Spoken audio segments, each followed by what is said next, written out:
1, 2, 3, 4.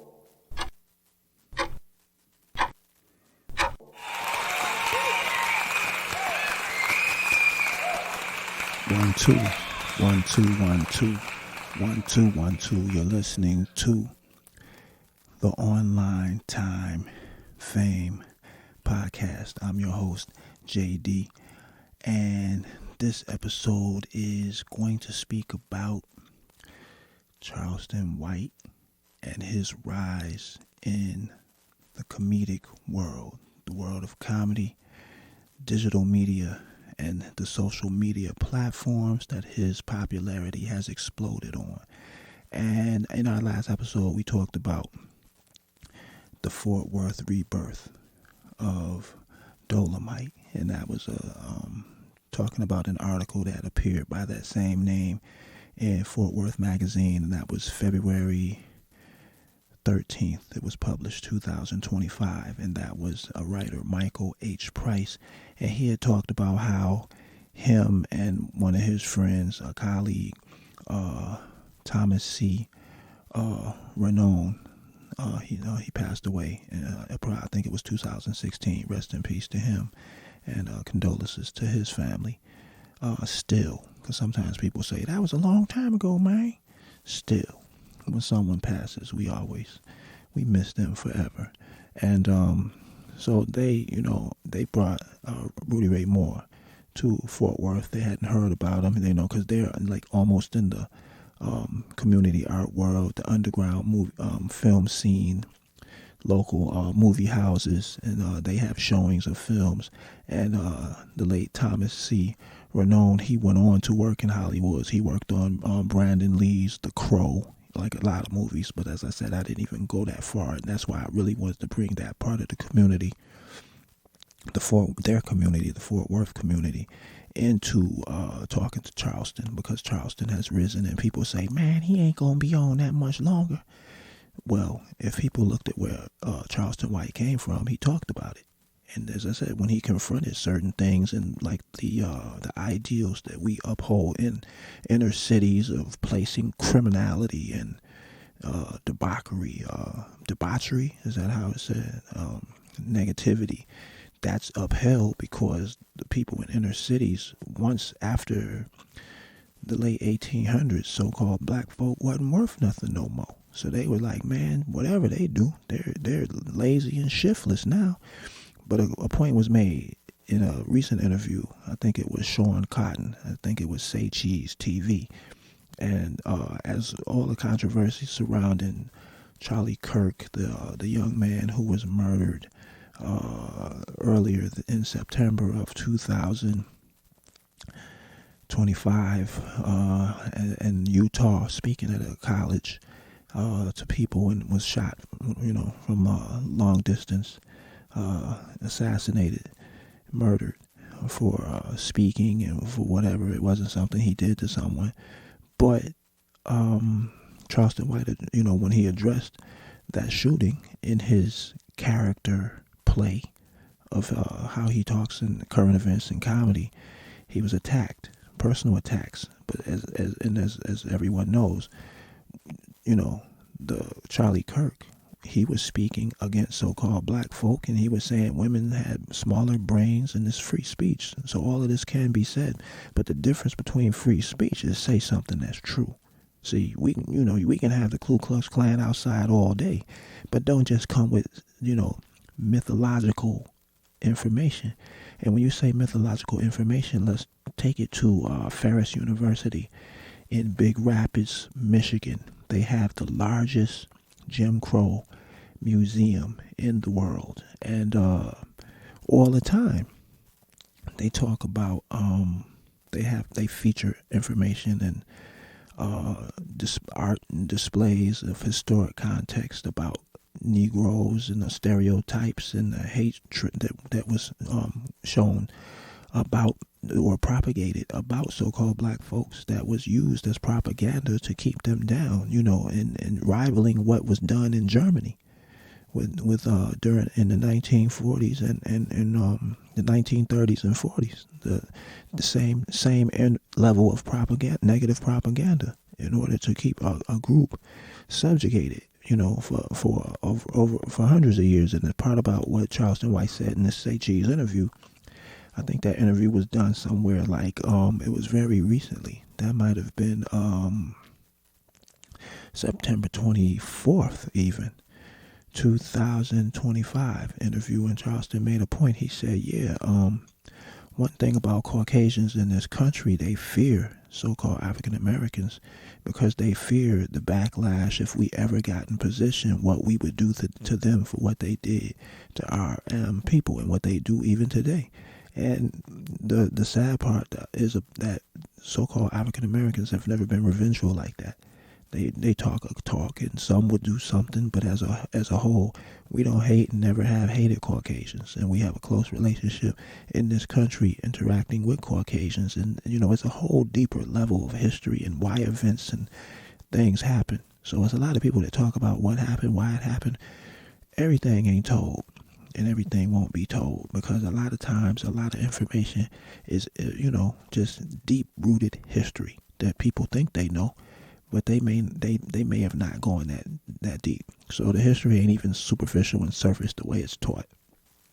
It can go much further. But the point is, Charleston White made a point when he said, that was the main point, when he said, yeah, Caucasians think we will retaliate against them. But also, like maybe a week before the heat came at Charleston White, the pressure, the backlash for some comments he made, and he pointed out, he said, y'all never came at me when I said that about George Floyd. Y'all never came at me when I said that about, and he mentioned different things he said and people he talked about. He said that was he said when I said something about Mexicans, y'all didn't do nothing about that. But as soon as it was Caucasians, a lot of people in high positions got upset. Because, as I said, nothing said is jokes made. I can send you the websites right now. There's white supremacist, racist websites. And if anybody knew about the websites, they'd be taken down. But I ain't worried about getting those people's site taken down. So what? They got jokes. It's some funny jokes on there, and it's racist jokes. People are too sensitive when it comes to speech. And if there was no free speech in this country, the country wouldn't exist. But the point is this. The second point, Charleston White made a brilliant observation by saying, white people, I'm quoting him, let me quote, or not quote, but he said this: white people, I'm not your enemy. Black folk ain't your enemy. Black people are not your enemy. While the so-called black race was being watched, hindered, discriminated against, held back, a lot of people were able to come into this country who do not like white people, whether they came inside this country, whether they arrived here or not. Chinese don't like, he said, I'm not your problem. Charleston White said, Chinese is your problem, not me. The Russians is your problem, not me. So sometimes even when Charleston White speaks, and it's in character, and it can be parody, it can be satire, it can be sarcasm, at a certain point, and there's another term that he didn't use, hyperbole. That's a gross exaggeration. Like, man, it was 10 feet tall when the wave came in, or, there's when you grossly exaggerate something, that's hyperbole. It's a description of something, but it's that's just a literary term. And as I said, that's how Charleston White was able to thrive. By him, he would have been shut down at one point. His brilliance and his genius was his intelligence, because he was about to be canceled. And I mean on a formal level. They were already taking his sites, but behind the scenes he had to have had a conversation with some people and said, no, that's a character. That ain't nothing but satire. So because he was aware of the style of literature recognized in Europe, British, and so-called American literature, historic, he was able to do it. He had to be respected when he said, that's not Nipsey Hussle, that's Aramis, it's a character. And Charleston White went on to explain that the character of rappers is not necessarily who they are, because as people start meeting rappers, you see one thing on TV and then you see something with a lot of entertainers when you meet them, two different people. You know, you may think someone is super nice because of how they are on TV. You see them in the airport, you may see who they really are. So there's a difference in people's behavior and conduct in public.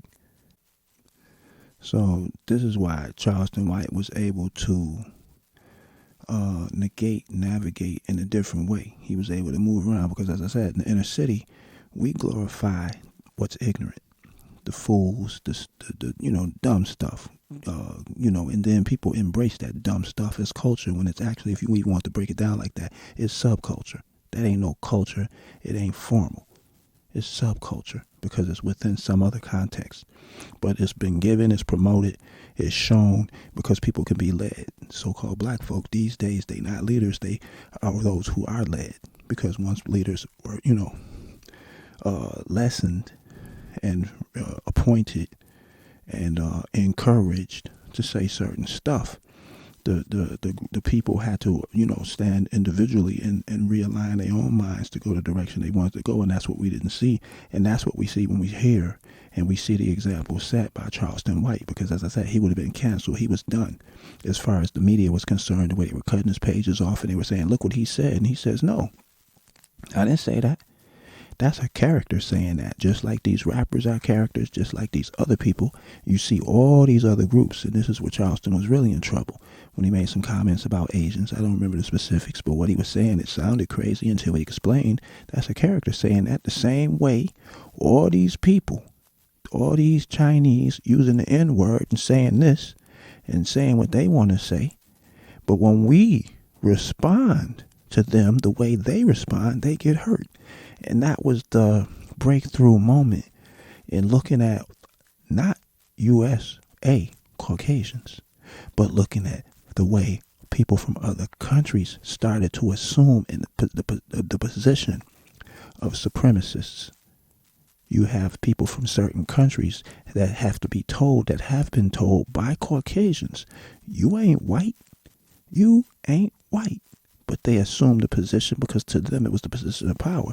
So when Charleston White made the announcement in early or maybe like mid-September and talked in response to what he had said about the young political pundit, the political figure, the up and rising, the up and coming political figure, Charlie Kirk, the agitator, one could call him. Because, that wasn't really who he was, but he, received funding to do what he was doing, and he was performing. Most politicians are performers. They're not who you think they are. They just say what's, campaign contributions encourage them to say. That's what it is. And, they know it's a way that they can make economics, and, there's strings on their back, and they're pulled and moving around for the most part. But anyway, that's a whole other story. But the point is, Charleston White, what happened was when he said it was a characterization that he was addressing and Caucasians came at him about what he was talking about, he would drop a jewel. He would drop the truth on them when he said, white people, I'm not your problem. Chinese are your problem. They own all your property. They buying up all your land. They buying your farmland. He said Russians buying up meat plants just like Chinese. All your production, your gross national product is doing, terrible. Your imports are now exceeding your exports like you're not who you were and you ain't strong as you used to be. So that's the type of topic. Who else you heard say that? What other individual that's supposed to be intelligent is talking to America directly? And I'm not saying he's doing it. I'm saying it ain't being done. It ain't being acted upon. It just is what it is. It's because people come to a place that's winning to get what they can get. And it ain't no other group in this country that are like the so-called black that are at home. Not Africa, the U.S. Not Africa. American descendants of slavery. It ain't descendant of slaves. It's slavery, the institution that was sanctioned, government sanctioned. The founding platform of the ideal of so-called America. The freedom was for the white Anglo-Saxon, the Protestant, the so-called pilgrim. He was in search of freedom. The so-called black man, the American descendant of slavery at that time, those that were enslaved, those were not even people according to the U.S. And it's not a hate. See, some people, they're so one-dimensional. They don't see the big picture. So no one's going back to rehash something that happened in a way that has one mentally stuck. But in chronicling history, that's why you see people coming up. They want to erase things. Who are they to erase something and they just got in this country 100 years ago or so? They ain't even been here to talk about what they're going to erase. They're immigrants too. So who are they to be moving stuff around as though they are here and have been here to build? If you want to know who built this country, you go read this book called King Cotton. And it talks about the rise of America and how agriculture through free labor, so-called black folk, free labor, and the ingenuity of mind power. See, the narrative is so-called black folk only had physical labor that built this country. No, it's the inventions, the innovations. You can pull an innovation out of the air, like the refrigerated boxcar that was already in existence, but it was improved by so-called black man. But you can go closed circuit TV, so-called black woman. So we don't want to reach back and just pull out old stuff. We can talk about Benjamin Banneker. We can talk about just that type of history. That's no big deal because people point to the history and ain't doing nothing now. Can't do nothing. But when we see pundits and those who speak and they're supposed to be advocates for us, which they're benefiting for themselves because they realize when they saw that certain leaders pass away and they have to pass around a collection plate, they talk the leader talk because certain people want to hear that talk being said. They don't want to get out and do it themselves. So it's like a theater. It's like church. That so-called leader is really a preacher. He talks real good, and he got the speech, and he's rhyming just like church, and it's the old church tradition. When you go to New York City, they have tours of people who come here preaching. They want to hear the gospel. They want to see it. They want to see the choir, and it's as entertainment to them. The European, not to say it's disrespectful, and they are sincere, about the faith of a so-called God, but just the rhythmic nature of that church. Richard Pryor used to talk. He have old tapes when you go back. Sometimes don't be against listening to old stuff even in current time because sometimes we pass over something and don't even know it existed and have to study history because you have to study history to know about the future, especially when you like entertainment. And if you want quality stuff sometime, sadly, you have to go back to the past because they tell new people, man, you're the best, you're the greatest. That ain't better than Michael Jackson. It just ain't. You can stream a zillion streams. You ain't nowhere near Michael Jackson. Michael Jackson sold more albums than anybody else. You'll never sell that many physical copies. So whenever they tell you them streams are equal, and that's another whole conversation. But the music ain't as good, period. Listen to it. And that's the great thing about history and having access to things that's available in digital formats and different ways we can access that information. That those archives we can see for ourselves, and it ain't better. But the point is, so people like to hear the talk and the tradition, and they'll pay for it. And this game is usually, but it's a tradition. Not to judge it, it's a tradition of con men. So at least with Charleston White, he's saying this is comedy. When he did activism, when he did community work, when he does community work, that ain't always even got no economic advantage to it. So what happened in the last 20 years, a certain few people were selected to lead, whether it was industry, business, and they was in them weird parties that the real people didn't want to go and be no part of. And in order to sign away all your rights and be part of what they was doing, this is a new world. It's a digital world. You don't have to go through that. But the traditional mediums that we talk about on this show, that's why it's called online time fame. A lot of people are online fame. It's online time. It's not the time of traditional media when you had to go through the Ed Sullivan Show, Carol Burnett, the 70s and 60s and the 50s. You have to go through shows back then like that. So you don't always watch old documentaries because there's always something that someone will say, man, I didn't even know that. I kind of, why would we know? And we wasn't from back then. But if we see something, that'll be something that we missed that we were right around. So with Charleston White knowing how to address certain topics, when he said, I'm not your enemy, the Chinese are your enemy as far as economically as a group. See, that's as a superpower, so to speak, as an economic power. as a trade and commerce factor in the international market. Put it like that. You see, that's why when you talk something like that, that ain't how so-called, that's barbershop talk too. And you'll hear that at the barbershop. But, now we've been dumbed down so much. Everybody is so ignorant because maybe they're sensationalized to the point they want to hear gang banging and wild stuff. That wasn't never no fly stuff. That was what that was, and it wasn't nothing until it accelerated with the propagation, with the promotion, and the ultra production of crack cocaine. Then them dudes who was a nobody standing on the corner, now he got a car and he driving around. Them dudes wasn't nothing in them streets like that. Now, don't get me wrong, not the whole group, because it was always dudes who was moving around who was street. But when your first target is a so-called black man, the conversation stops. Your importance has just been diminished. So you don't get no glorification. So that's why a lot of people shouldn't even be on no internet, no online. Just be quiet. You did what you did, and you ain't got to get blamed. But you don't get to stand around like you was a factor in today's culture. Just be quiet for what you did. We already know it was wrong. You ain't got to replay it. So, the point is this. When Charleston White was pressed about comments made about the Caucasian, the political activist, the political pundit, Charlie Kirk, when he was assassinated, murdered by a Caucasian, and Charleston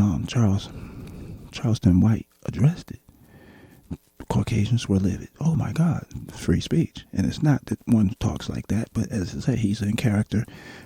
When you talk about these different algorithms and digital content, when you say something controversial, it gets attention. And the sad part for other people, because Charleston is intelligent enough to interject intelligence and have balance with comedy. And that's called game, see? And that's what you're talking about when you're talking about what they refer to in a inner city as game. That's something that you got to know that came from down south. See, and people don't know. What you really know about the dirty South? Southern people get confused with being slow because they may have a drawl in how they talk. And so, and that's I think it's a self-consciousness that a lot of people have in the South, and just because it's divide and conquer and it's North versus South, and people have an issue with that and defend themselves. But as I said, the South is proven. It ain't like that. Those who know. And when you really look at like Charleston White's rise, another point he made when being attacked, he said, white people are ethnocentric. Now, if you go to your local community college or 4-year college and you take a sociology course, that first semester, they're going to teach the word ethnocentric. That's ethnocentrism. And the word can be evolved to Eurocentrism, is what so-called white people would do. That means thinking their culture is better than another. So ethnocentrism is defined as by American social scientist William G. Sumner.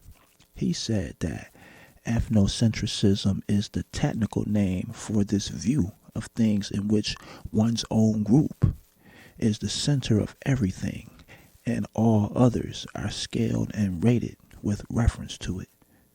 So putting one's own group first is ethnocentrism. So that's what Charleston White fired back and said, white people, y'all ethnocentric. And if it goes one step further, one calls it Eurocentrism, to think Europe and all things of Europe are the standard in comparison to other things. So in other comment Charleston White made when he said, black people ain't your problem. Me talking and saying a few things ain't your issue. China's your issue. The one who has all your manufacturing, who supplies with a too high percentage of what you need, who has your economy teetering, has your people not able to buy houses and not able to achieve home ownership in an affordable way, how the inflation has taken away the American dream from the American people. How you have allowed people from all around the world who don't like you come to this country, and they have a continued stream of spies who get information, take innovations, take it back to their country and don't pay. Where are we going with that information? We here, we build something on our area with the same information with you, but we're never embraced. And Charleston White pointed it out. He said that's because Caucasians are fearing of what they've had, or their forefathers, and what they can sometimes continue to do, and they scared what the repercussions going to be. So while they was worried about the repercussions of so-called black folk, they were getting real life defeats from the Chinese. The Chinese only rose since the 1960s.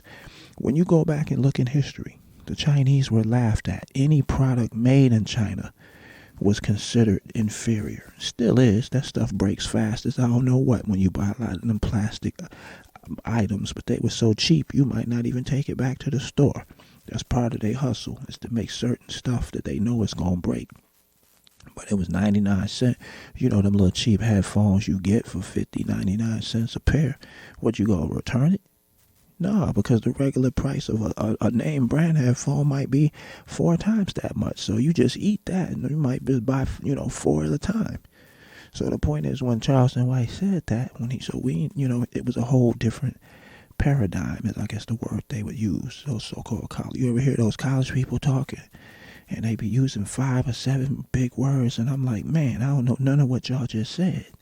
They say the paradigm and the parallels of, the intellectual discourse. Now, here's another example. This is funny.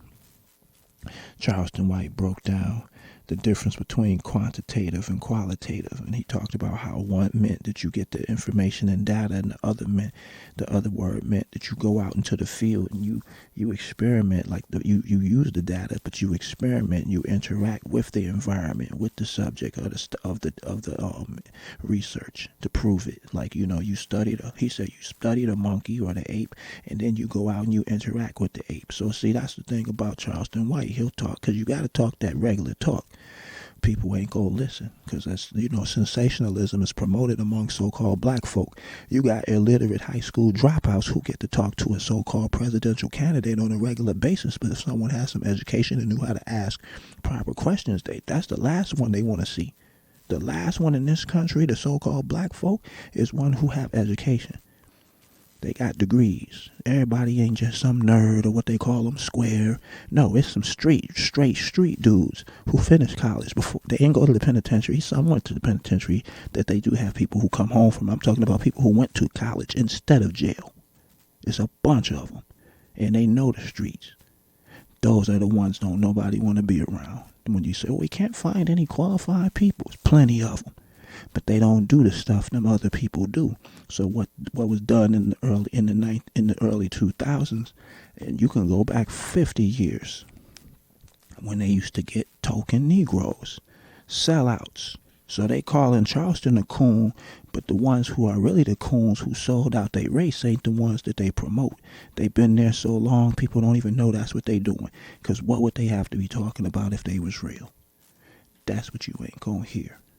That's what you ain't never heard them say. And you won't. And you don't even know the difference between hearing it when it's said. So when Charleston White came with the country drawl, and he was talking about South things and how Southern people move, and what he was from the South, it just was an act of defiance. He was talking about how they didn't fold. Now, let's take it back up to the top. Let's go up north. Let's talk about the East Coast. One thing about the East Coast, people do stand, because a hero of New York City is El-Haj Malik El-Shabazz, Malcolm X, the man who never folded when it came to arguing, when it came to debate, conjecture, when it came to conversation, when it came to interaction, or the oratory skill, his public speaking, his organizational skills. I heard an elder talking about, an elder from back then, in a lecture on a podcast. He was talking about when Malcolm X came in, when he joined the Nation of Islam in the late 1950s. I don't remember the year. It could have been 1957. There may have been 5 Nation of Islam temples. And Malcolm X went on to start at least 20 temples throughout the country. So not only that, he was part of the people who recruited Muhammad Ali to be in the Nation of Islam. So everything changed for the nation. Where they, eventually, I mean, they got people. They started getting working people used to be in the Nation of Islam. So it wasn't just that. So you talking from, and that was around the country. But we talking United States. But we just talking New York City. We talking a certain standard. That was the standard, the Malcolm X standard of being on the truth, not folding. Where the South is different. They more have game. They more smooth. And I'm not saying the East Coast don't have game, but the outward militancy of the East Coast is a characteristic and trait that they had for years. They don't got it no more because the infiltration of so-called gang thinking has permeated, has penetrated the minds of the youth on the East Coast in New York. They've been conquered. You can't even tell the difference no more between people from the East Coast, from the West, or other regions, because they took the identity by changing the radio stations and playing the same format all through the country. So whatever was popular in the South became East Coast music. And they started listening to that, and they started becoming somebody else, where East Coast was always defined by data, accuracy, intellect. Not saying it wasn't in other places, but that's what they were known for. And like when you hear certain so-called street dudes, and they laugh at the East Coast because they say, you following me, I don't follow you. And what they talking about is when somebody takes those gangs that came from them. Gangs is bad all around the board, but when people be following some gangs from California, that's a joke, because traditionally New York, because it was a major port and a major point of entry for around the world, all of the latest fashion styles and culture came from around the world. It came through New York.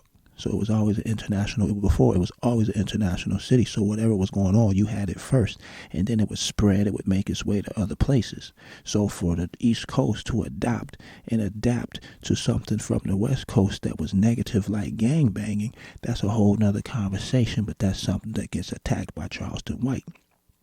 So when he attacks it, he pierces through the ignorance straight to the heart of the matter, and nobody can say nothing to him, because you can't glorify that. That's a non-conversation. Pure street gangsters. You see them, they ain't online talking about nothing, because they know, forgive me for the wrongs I did. That's in their mind. They embarrassed. They would never come online and try to talk about what respect they supposed to get. Nah, go get a broom and sweep a floor. Nobody wants to hear that no more. You did what you did. You was in your glory when you did it. You don't get to talk and benefit from that. But because the European, the system of the prison industrial complex promotes prison, those dudes get to eat, because that's their job, to keep promoting and glorifying, to be honored. Real dudes don't want no part of no penitentiary. Ain't no women up in no jail. Why I want to be in jail? You go down to your local community college, you can get a Pell Grant. If you come in with no economics, you're going to get state funding. You're going to get a little grant. You might even get you a work-study job. You ain't never heard nobody talking like that online.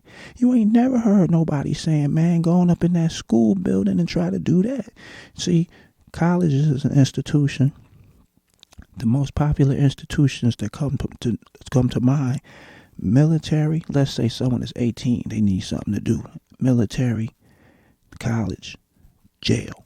Now, the jail is a negative sanction. The other two are positive sanctions, meaning they're positive and something comes positive from it. Negative, jail is a sanction, is a penalty, and one is penalized from negative actions in society. But we see a whole group, a whole crew talking to jail people. What about this? And what was you doing? That's a game. And people can't see through it. Because now what other so-called individual, there's people who say, hey man, you got them people coming on your show and you only, getting them to incriminate themselves. No, you shouldn't have them on there, period. They ain't got to say nothing. They shouldn't be saying go to school. We know that already. Who don't know to go to school when they 5 years old? Who don't know to stay out of trouble? Because it's been said, somebody telling you all the time, don't do that. Don't do that. Now, whether we listen or not, but ain't nobody came with no information that was just groundbreaking, that don't do wrong. That's a known fact. So all of this, I'm just on here talking positive. We know that already. People know.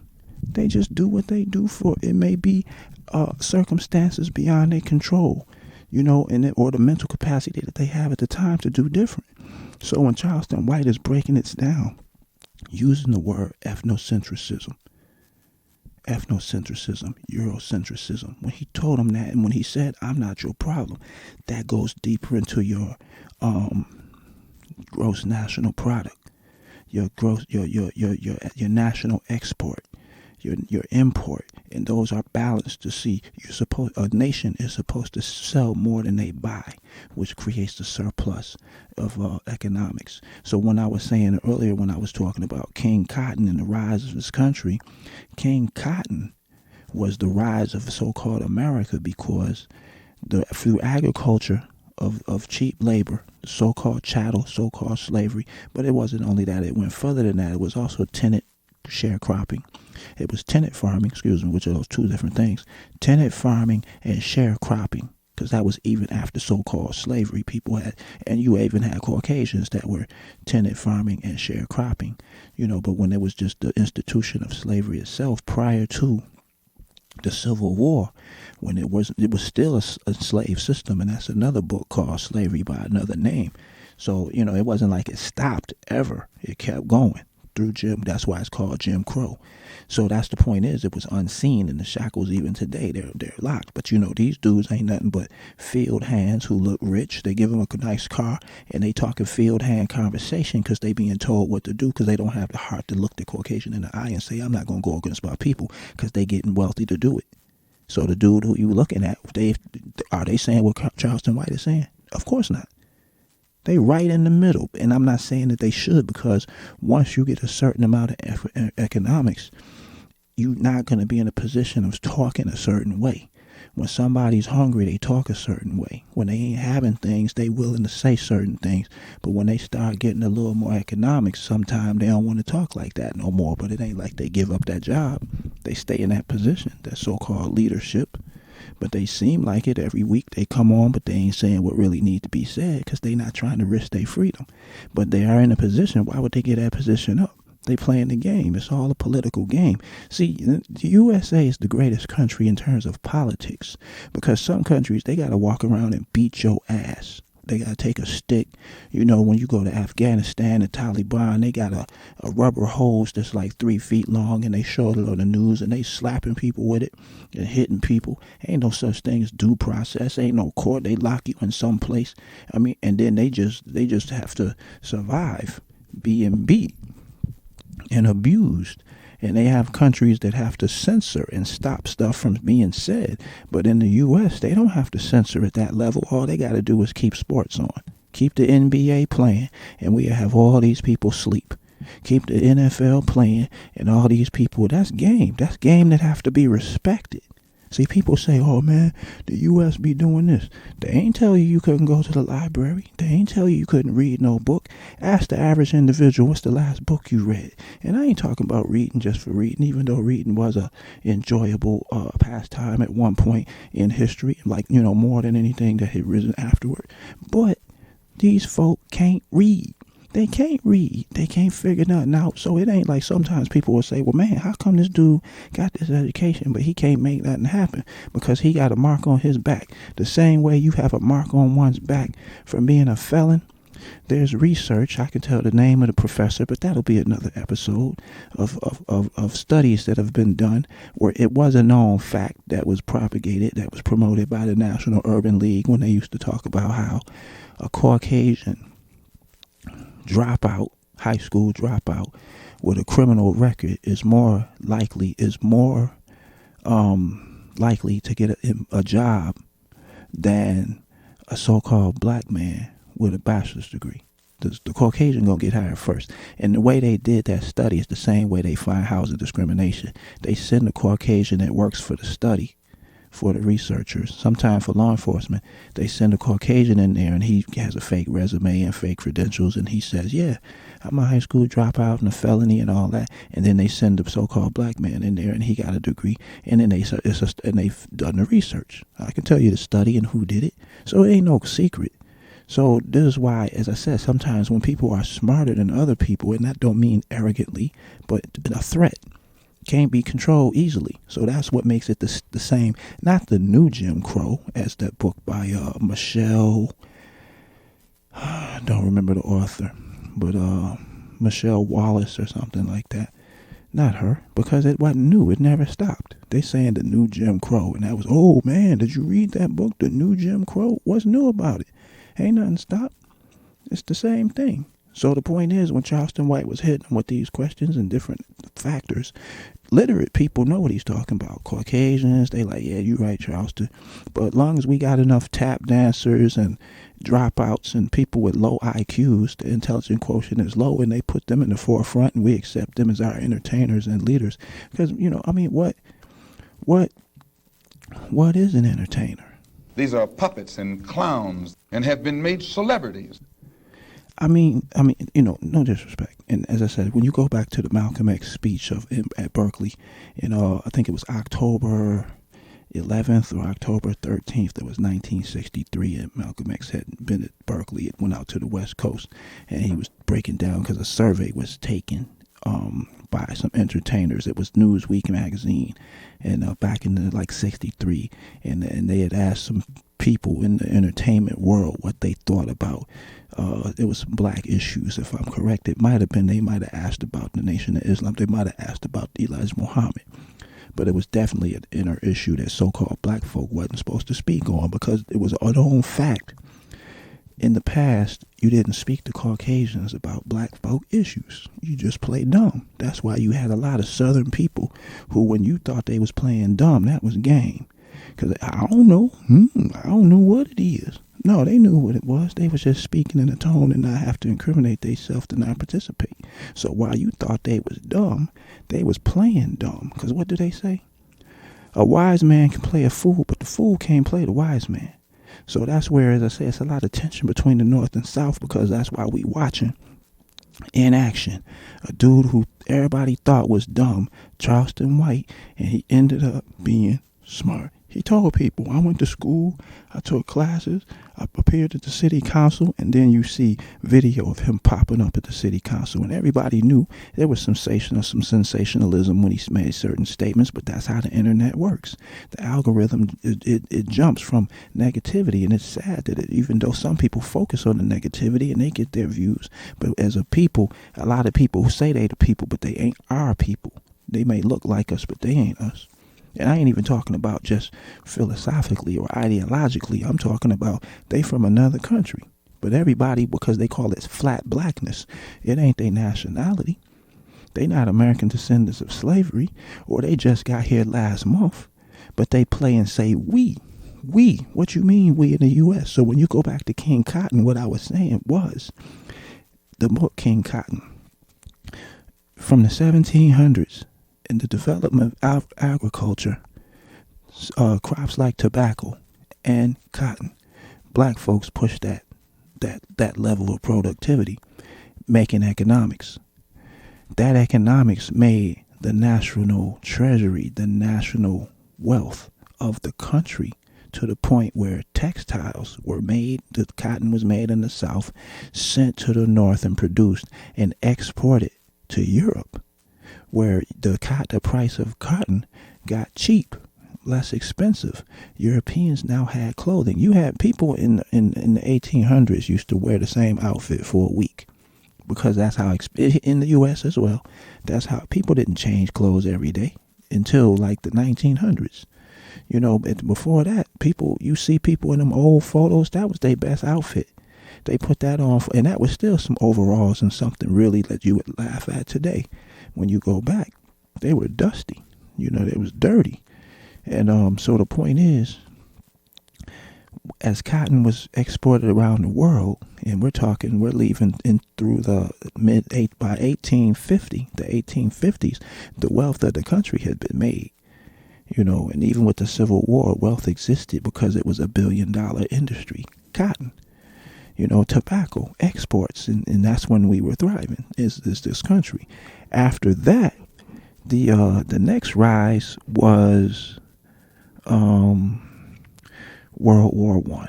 When you came into like 1917 and around that era, because the USA had cash, they had surplus, they had reserves, they were able to loan countries money for the war, and they acquired a lot of their wealth there too. So by World War II, the USA was one of the, if not the top 3 wealthiest nations in the world. Other countries had taken a hit from the war. They lost a lot. So then the U.S. furthered themselves when they won World War II. When they did well there, that was the #1 place.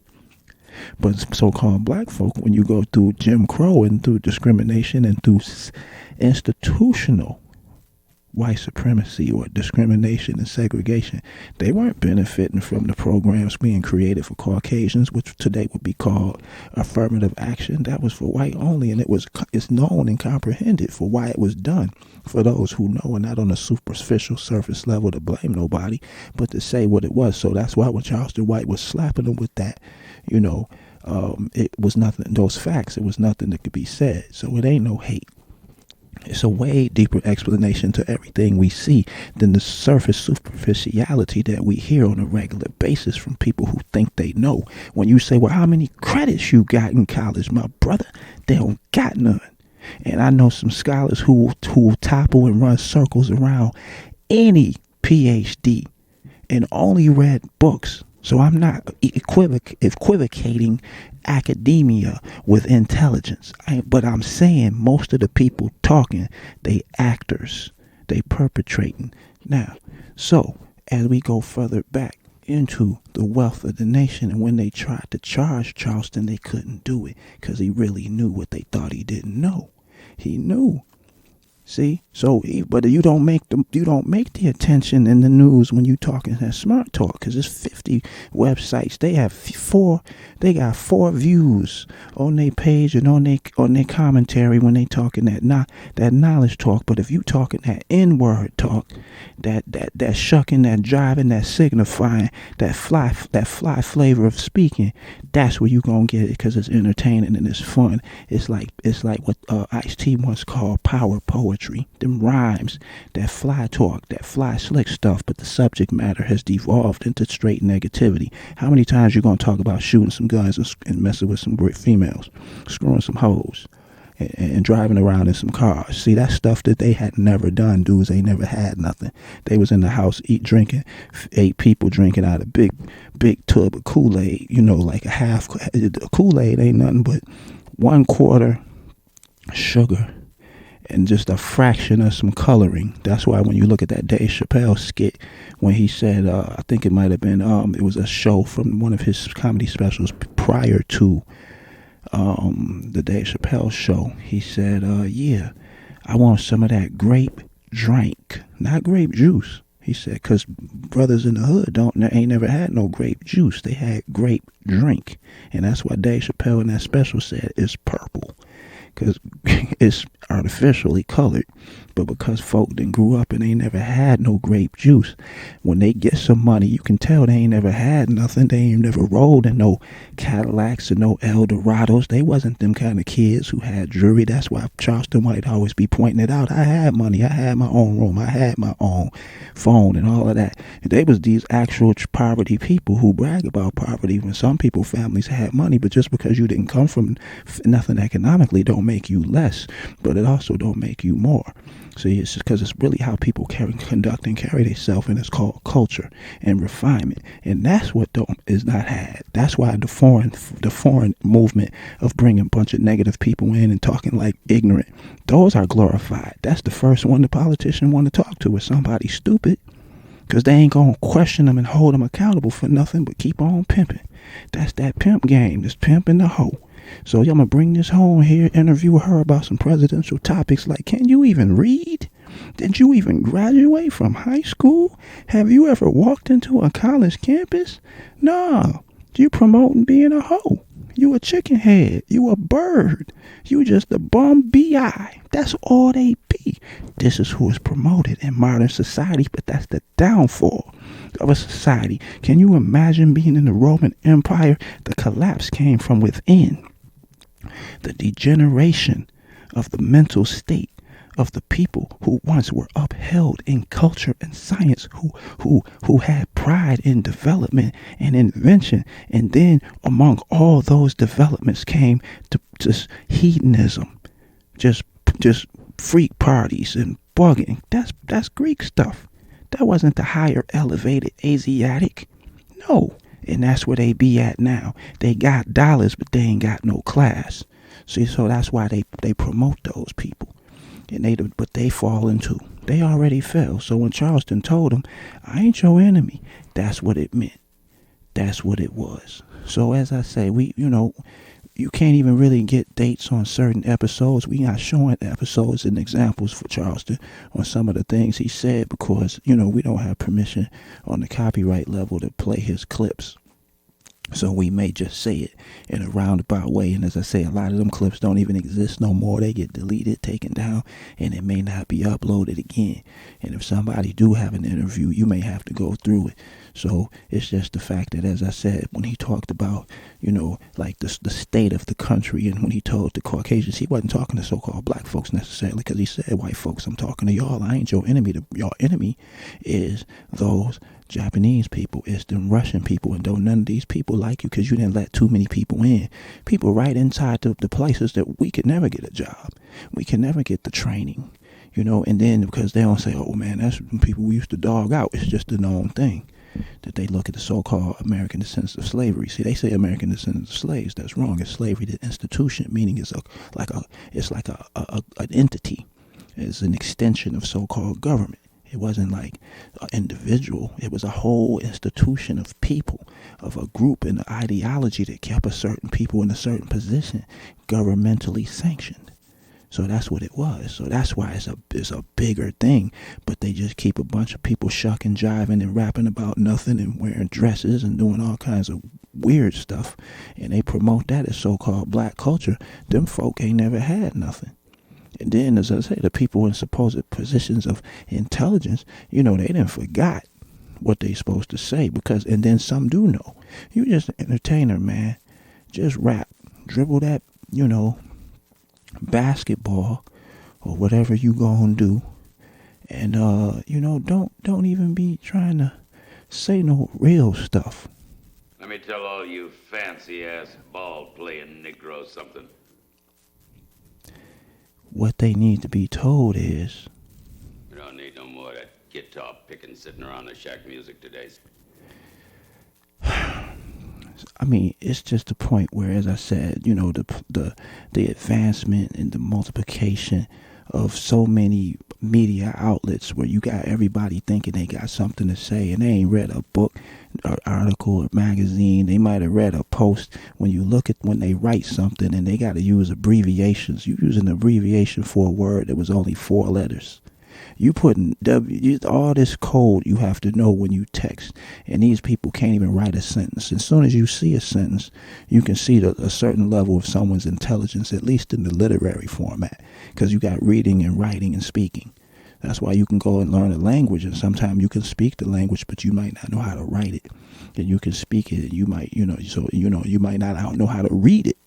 But you may, so easier when you go somewhere and you can learn how to speak. But if you're talking about reading and writing and speaking, there's a different component. So some people, they can talk all day long, but as soon as you see that sentence and they don't know the difference between words, they don't know the difference between their, T-H-E-I-R, meaning the individual version, and T-H-E-R-E, meaning, they just don't know. And some words got 3 different meanings, so they're lost in that way. So these are the people who are promoted and upheld.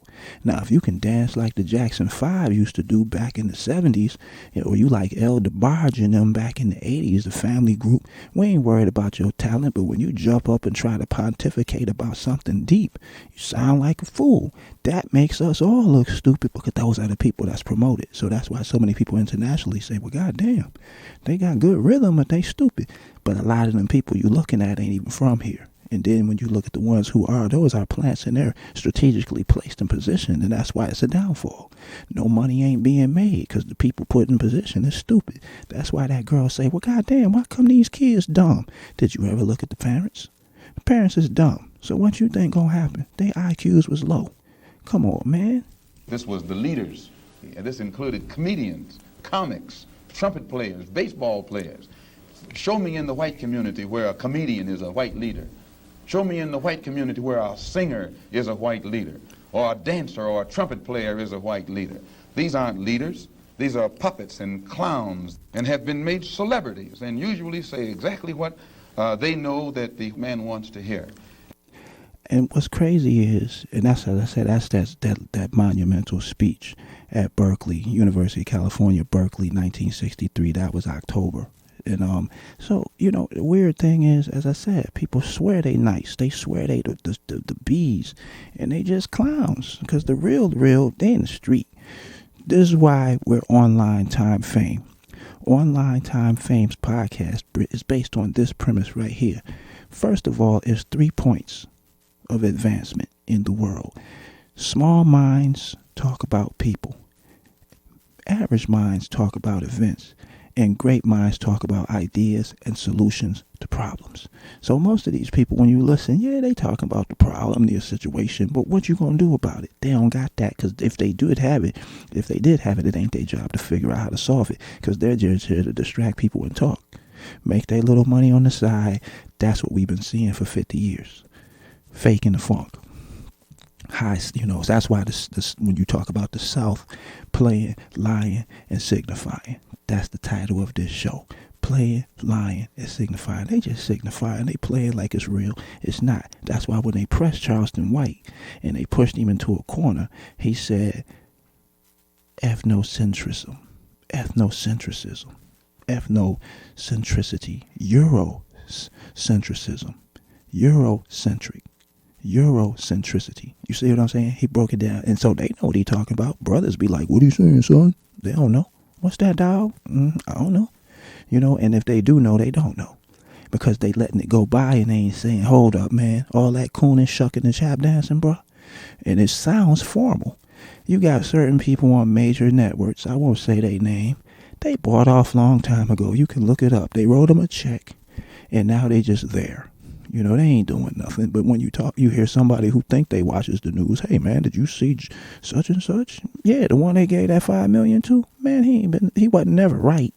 But that was his graduation check. Now you really bought. They just told everybody they bought you. They didn't even give him the check in secret. They announced it. So they just said, watch this. Give him the money. He got it, and he's still a clown, and ain't nobody gonna figure it out. You know, they high, or they looking at their phone, taking a selfie somewhere, doing something stupid, and they distracted. And people who are coming into the country, standing right next to you, we are together. We are together. No, we not. Who are you? When you get here, man, you just got off, man. And you trying to get what I get? Nope. But they played everybody. But not like it, people didn't just see it happen and went for it, you know. So as I said, with just like with Dolomite in the movie and with Charleston White, we're talking about Fort Worth influence. Dolomite used to be in Fort Worth, and people don't know that, back in 1988. And I'm not even saying that's the beginning date. That's just the time when he did the show. He did a performance where they had brought him out there, where the author I talked about in the previous episode, it was Michael H. Price and Thomas Ransone. You know, Renown, excuse me if I say it wrong, Renown. And that was the article that was from February of 2025, and that was the article called "The Fort Worth Rebirth of Dolomite." So they had brought him back, and they got him back, you know, feeling better about himself or whatnot, or how, you know, I would have to see what Mr. Price said himself of what was the state, and he has, he alludes to some things that he does know, Rudy Ray Moore. But as I said, that's the reason why it's Online Time Fame. We really outside, and we looking from the outside looking in, which is fine, and where we like to stay in this era. We don't really want to know, because what we were saying is it was a time when dudes say stuff online that they would never say in your face, but I don't mean in a threatening way. But even if you had the nerve to walk up to someone like myself, I might not even talk to you when I saw in your face that you was ignorant. You just ignorant. I'm not going to go to jail. I'm not going to call 4 people to jump on you. And I might even, you just didn't talk to certain people. So why would you be speaking to somebody online that you don't even know? They talking, hey man, and if I'm standing around them killers and the murderers in the club, if you in the street or if you anywhere, murderers don't only, killers and crazy people don't only be in the club. They do move around. And if you run into the wrong one, you'll have a problem. But my point is, being someone who can be around all these people who know these people already, they know our families, grandparents, you just know people in this country. You don't talk to certain people, and if they did talk, they got to show respect. But respect is something of the past. People think they could just cut into you, say crazy stuff. So that means the era of communication is done. You ain't, that's what the difference was between fame. Traditional fame, they had barriers to entry. You couldn't go backstage. You couldn't talk to this individual. You had to go through a fan club or through a secretary. You had to go through channels to get to people, where now you can get to people so easy. They take for granted they get to talk to you. Like, dude, you don't get to speak to me because you're not even intellectually there, and you're gonna hurt yourself because you're going to do something out of pocket. And it's going to be a price. It could be an intellectual price, but when it's a fool enjoys folly. A fool enjoys to be able to banter and go back and forth, and that's why you see so much mindless information and things that's being promoted. But through that mindlessness, there's a lot of people who are in this country now. They just soaking up the information, and they just setting everything up from the inside. And that's what I said earlier. Rome fell from the inner collapse, not from the outer right away. It was a combination. By the time the inner got broken down, the outside started getting broken down. So we see occurrences every week in the news. Somebody bringing something in from another country that's from certain countries that I won't mention because they pay political action committees enough to not to go after people who mention stuff. They pay to get you not to say stuff. So if you just don't see it happening, you don't know. So anyway, this was just a show we did just to further and keep it going and let y'all know that we appreciate you for listening. And as I said, if it's a longer content, if I can do an activity and I can get a great podcast or some content to listen to that's not too heavy, also fun, and as I said, it's just a few shows, that we've, reignited and redid that we would like to get back comfortable doing it. And as I said, if that's what we did, we could because as I said, the number one thing that we want to do is improve on ideas and implementation of positive stuff. We don't got to go after nobody. We don't got to take nothing from nobody, but just being someone who's creative enough to make stuff happen for other people. That's what it's all about. That's what you don't see. That's when they tell people, don't help them. I'll leave on this note. You used to see a lot of people saying, I'm going to go help Africa.